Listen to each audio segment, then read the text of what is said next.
Welcome in, everybody. Welcome to the Marshall Experience. Appreciate you guys being here tonight. Tonight, actually, we are going to basically double dip.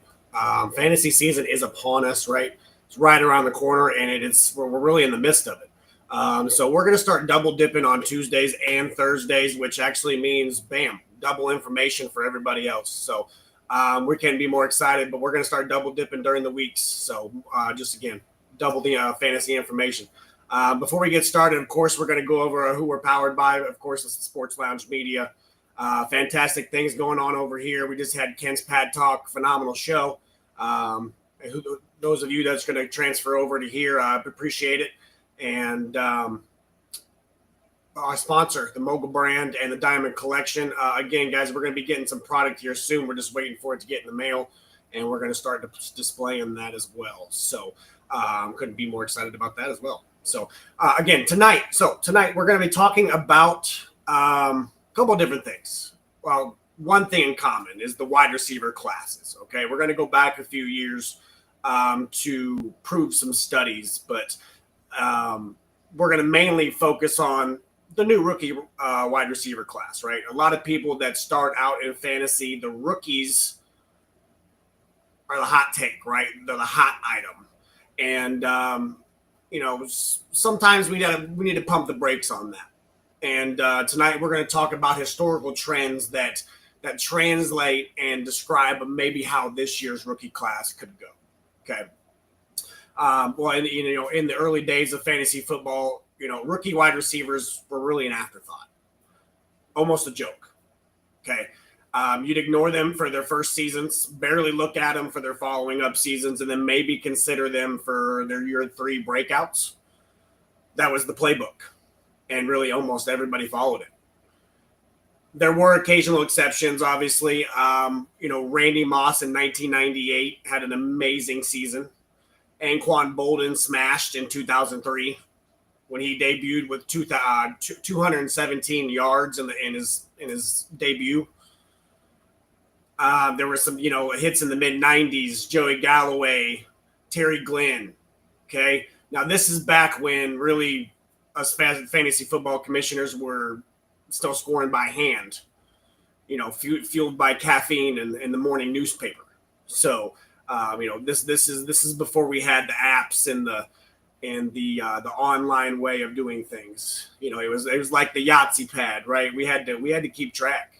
That's how I was raised up on fantasy football. But look, the rookie rules really changed in 2014. That's the year the freshmen really crashed the party. Odell Beckham Jr. and Mike Evans were both top 10 fantasy wideouts. Kelvin Benjamin and Jordan Matthews, who were drafted outside of the first round, were reliable wide receiver 2s. And some of the quieter rookies would turn into stars soon enough. Devontae Adams, Brandon Cooks, Allen Robinson, and Jarvis Landry. Even Sammy Watkins had some moments too.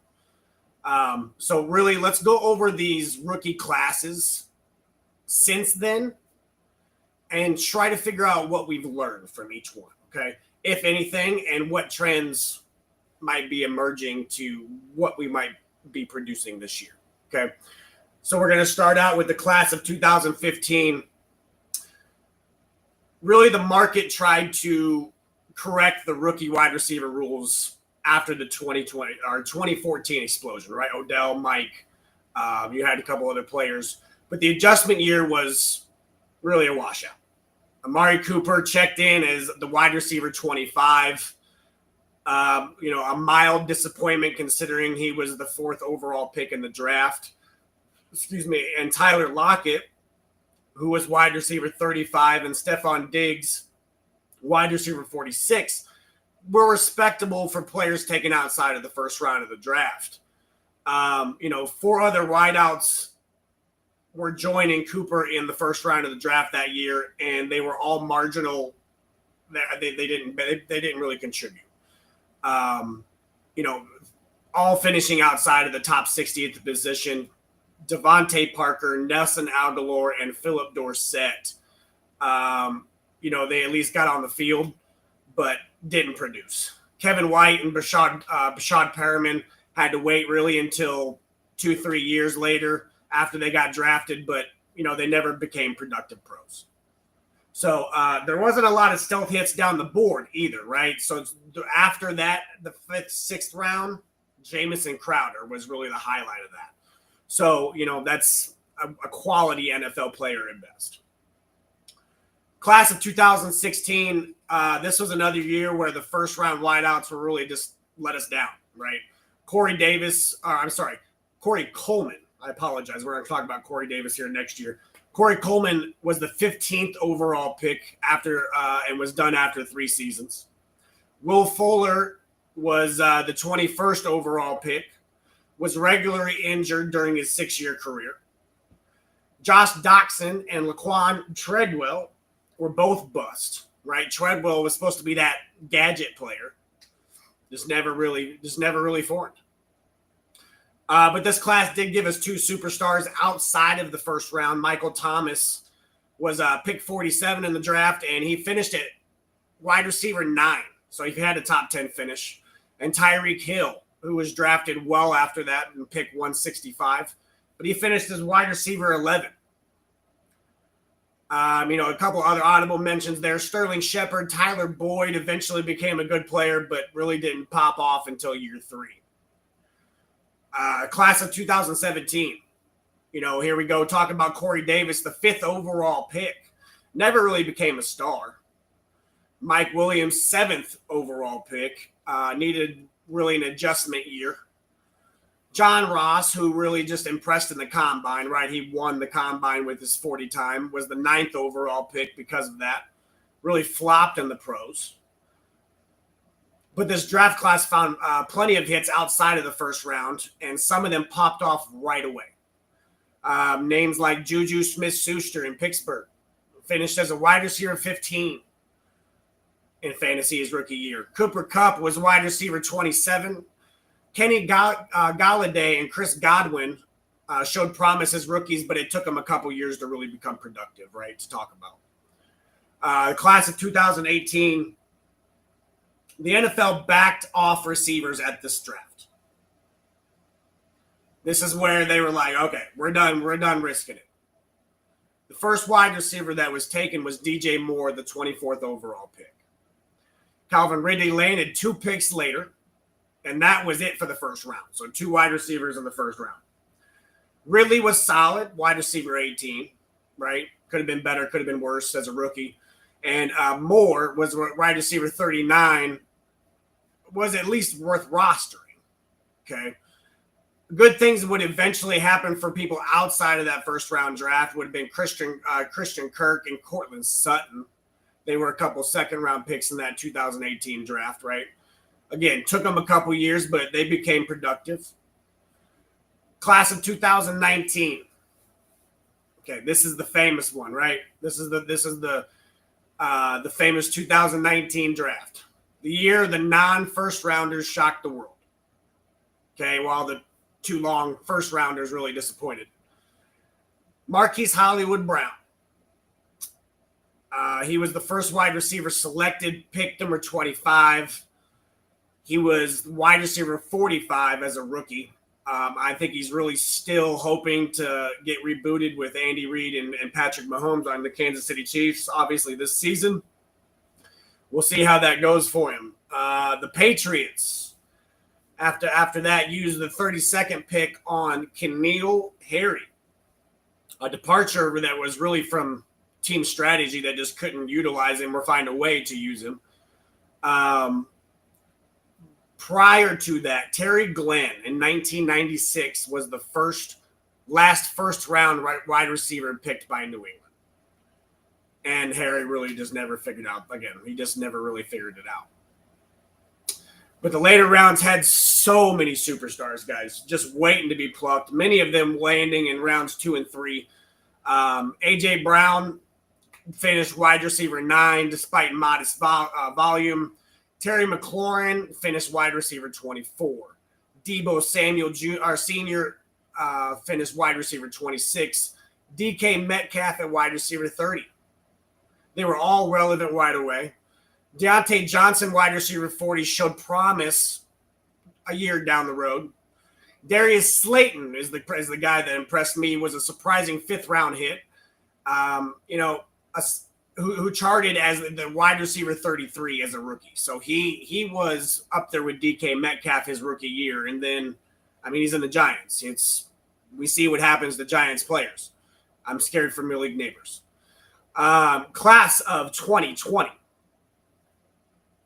After all those 2019 hits, you'd expect the NFL to really attack the wide receiver position right aggressively at the draft. Well, that's exactly what happened. With 6 wideouts landing in the first round, and it's a mixed bag. CeeDee Lamb, Justin Jefferson, and Brandon Ayuk all really spreading their wings and flying away, right? God, I say it, his name, but Jalen Reagor, a flop. Jerry Jeudy has been erratic. I think he's finding his way in Cleveland, and especially last season was great. And then Henry Ruggs III was a hit and miss player for 2 years before, well, his life took a tragic turn, right? There are some hits outside of the first round, too. I would say Chase Claypool for a year. T. Higgins was a big one. Gabe Davis has been a role player. Darnell Mooney, I think, has been a sleeper. We've talked about him a few times. Michael Pittman Jr. 7 different rookie wideouts got to 100 fantasy points that year. Headed by Justin Jefferson at wide receiver 6. Claypool, his rookie year, was wide receiver 14. He beat out Lamb, Higgins, and Ayuk. So that's what I'm saying. That's why I give Claypool that one year of credit. But after that, I mean, come on. He just, it is what it is. But Lamb was wide receiver 17, Higgins wide receiver 28, and Ayuk wide receiver 33. Next class, 21. Okay, this is the class that most resembles, in my opinion, the 2024 wide receiver class. We saw 3 wideouts land in the top 10. Ja'Marr Chase, Jalen Waddle, and Devontae Smith. I think they've all been hits as pros, obviously. Even with occasional injuries and slumps, with Jalen Waddle, okay, I'll give him a hit, right? Chase was wide receiver 3 as a freshman, or rookie. Waddle, wide receiver 21, and Smith, wide receiver 30. 2 other wideouts went in that first round, but they've been washed. Kadarius Toney and Rashad Bateman. I'm sorry, but I'm not calling Rashad Bateman a hit. I can't. He can't be the guy. I can't give him a hit if he can't be the guy. Before that, he was supposed to be the guy before they drafted Zay. I mean, he's been the wide receiver 2 for years, and they still had to go out this year and get DeAndre because they can't trust him. They need somebody at that wide receiver 2 that can hold down the targets. Bateman is more of a take the top off the guy. It's not a wide receiver 2. 2 eventual stars were really unearthed in the later rounds, right? Amon-Ra St. Brown was pick 112, and Nico Collins was pick 89. The Sun God was wide receiver 23 as a rookie. Collins really needed time to develop, but 2023 was his breakout year, and it was very well worth the wait. Class of 2022. By this time, the NFL had really fully pivoted into receiver-heavy drafting. Okay, 4 wideouts in the top 12, 6 in the first round. Chris Olave, Garrett Wilson, and Drake London have shown that they're, occasional flashes of stars, though they've also dealt with inconsistent quarterback play. Okay, the Lions knew Jameson Williams, was a wait for it pick, right? He started to pay off in 2024. He had the injury. They knew it was going to be a process. Treylon Burks that year was the bust because that's the year that the Eagles traded for A.J. Brown. That's who the Titans thought that resembled A.J. Brown the most. Well, first round bust, boys. Jahan Dotson, still up in the air, but he's a 50-50 shot between a bust and a and just an okay player right now. Some wideouts outside the first round have been heard from, though Christian Watson was better as a rookie. George Pickens can play, obviously, when his head's on straight. Khalil Shakir, Alec Pierce, and Wan'Dale Robinson all have really had moments. So if we focus only on their first seasons, Wilson was wide receiver 21. Just barely nudged out Olave at wide receiver 23 for the lead. Watson charged at wide receiver 25, Pickens 30, London 38, and Dotson was at 41. So a solid year for really all of them, right? I say a top 50 finish as a rookie is pretty solid. Okay, class of 2023, 4 wideouts landed in the first round, though the clubs really took their time. Jackson Smith Najigba, JSN, Quentin Johnson, and Zay Flowers. Jordan Addison as well went in 4 picks in a row, 20, 21, 22, 23. 4 more wideouts went in the round 2. Spotlighted really by Jaden Reed and Marvin Mims. While there was another enormous sleeper to come in the 5th round, and his name is Puka Nacua. 23 had quite the class as well. Okay, Nacua charted a wide receiver 5. He was a top 5 wide receiver as a rookie and was the waiver wire god of the season. Absolutely. I did not have that privilege. Somebody had beat me to it or had the highest claim, but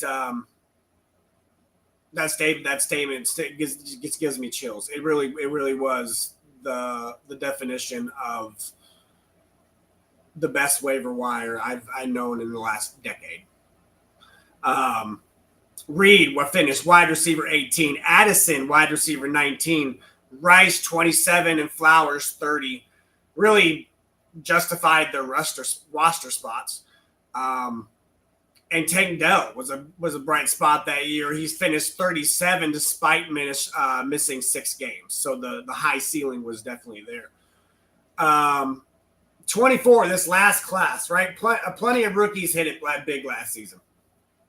Brian Thomas, wide receiver 4. There's another top 5 finish for a rookie. Malik Neighbors just fell shy of that, wide receiver 7. Ladd McConkey was 12. They all, were above 1,000 yards receiving. I think that's a hit, obviously. More impressively, Thomas and Neighbors did it despite mediocre quarterback play. Right? Maybe the expectations for Marvin Harrison Jr., who finished 29, were too great right out of the box. But, almost 900 yards and 8 touchdowns is really no cause for embarrassment. Romeo Odunze finished 49, battling really a crowded room in Chicago, which is still a problem. Xavier Worthy finished 33, but mostly was a gadget player, but did score 12 times, including in the playoffs. So, I think that Xavier Worthy really takes that step this year and is going to be an intricate part to the Chiefs' offense. So right now we're going to talk about this class. So after we just talked about the last 10 years, right? We just talked about it. Let's pivot to the present. Looking at the rookie class of 2025. Here's how I'm initially viewing these guys for fantasy football in 2025. Okay, using what I did was a traffic light grading system. Okay, green light, yellow light, red light. I made it real simple so everybody can follow. Okay, we're going to start down right first. Terratolo McMillan, first guy taken. Okay, I say green light. Bryce Young looks significantly improved down the stretch, and really offensive designer Dave Canales, well, compared to what they were last season, he kind of seems to know what he's doing. So let's give Ted a chance. Green light. Travis Hunter is going to be a yellow light for me. Travis Hunter's going to be a yellow light for me. Talent is undeniable, but some of his attention will be spent on the defense. Brian Thomas Jr. has already spread his wings as the alpha wide receiver. Hunter should be a great pro, but the market is, I think they've priced him up. Okay. Yellow light on Emeka Mbuka for the Bucks. His football IQ might be the bigger selling point than his raw talent, but we said that about JSN. I said that about JSN, and eventually that cashed in.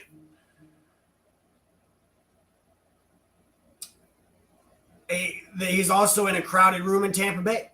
Mike Evans, Godwin, Cade Otton. Yellow light, pump the brakes. Matthew Golden for the Packers. Red light.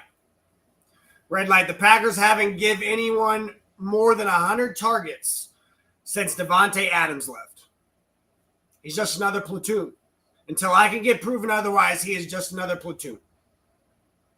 Jaden Reed, Datavion Wicks, Christian Watson. I mean, the room is crowded, guys. Romeo Dobbs. And they draft Matthew Golden. They haven't traded anybody. They haven't even, it's too crowded for me. Way too crowded. Talking about another crowded is Luther Burden for the Bears. Red light. Red light. The Bears have really had a gridlock situation last year with really too many good pass catchers, right? Caleb Williams just couldn't get enough time in the pocket. Now they've also added Luther Burden and rookie tight end Colston Loveland. Again, just as we talked about with the Doomsday, it's just as crowded. Just as crowded as Burden. Another guy we'll talk about, the Trey Harris for the Chargers. Red light. The Chargers still run to set up the run.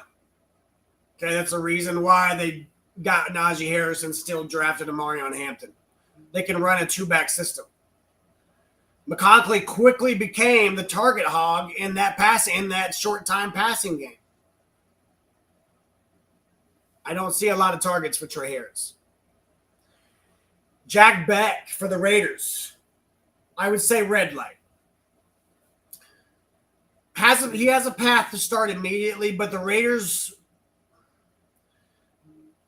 they won't come close to last year's passing volume because they also added Genty, right? They have to get the ball to Genty, to their new star toy. That's going to eat into the passing game. I see it being the Genty and Bauer show. Next guy we'll talk about, Kyle Williams. Okay, for the Patriots, yellow light. I'm on the fence about Kyle Williams. Okay, what holds me back is New England's track record with drafting wide receivers has really been dreadful. But to me, Williams feels like a possible exception.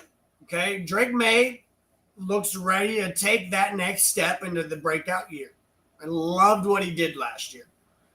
And Josh McDaniels was the rehire. I love the rehire for the quarterback. I love it for the offense.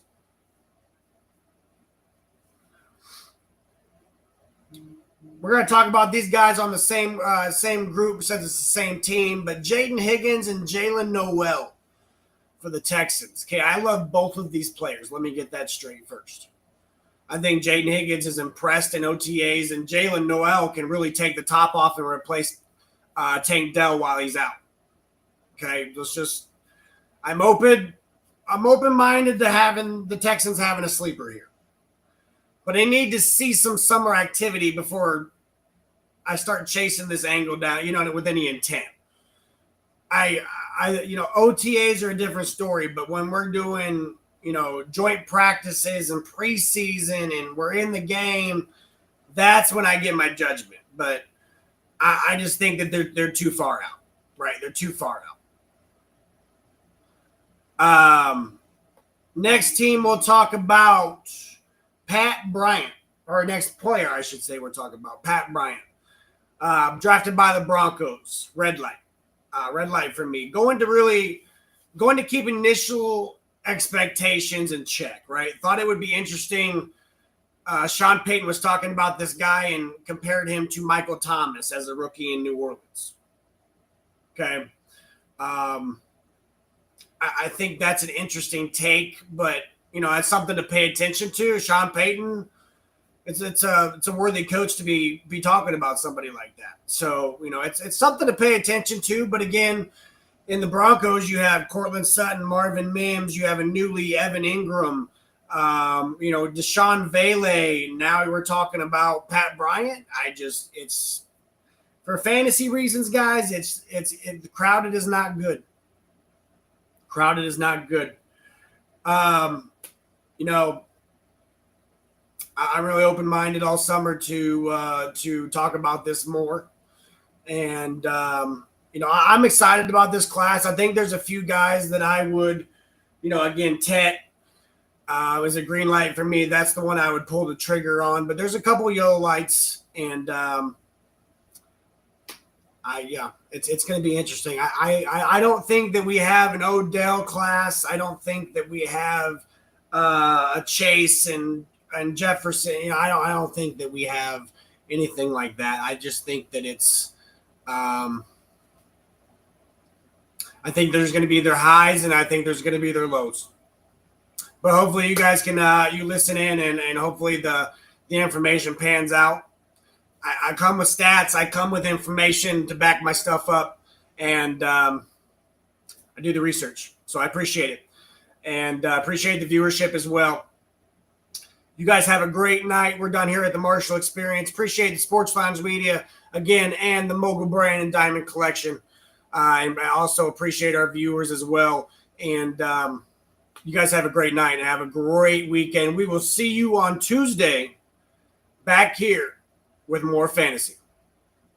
Thank you.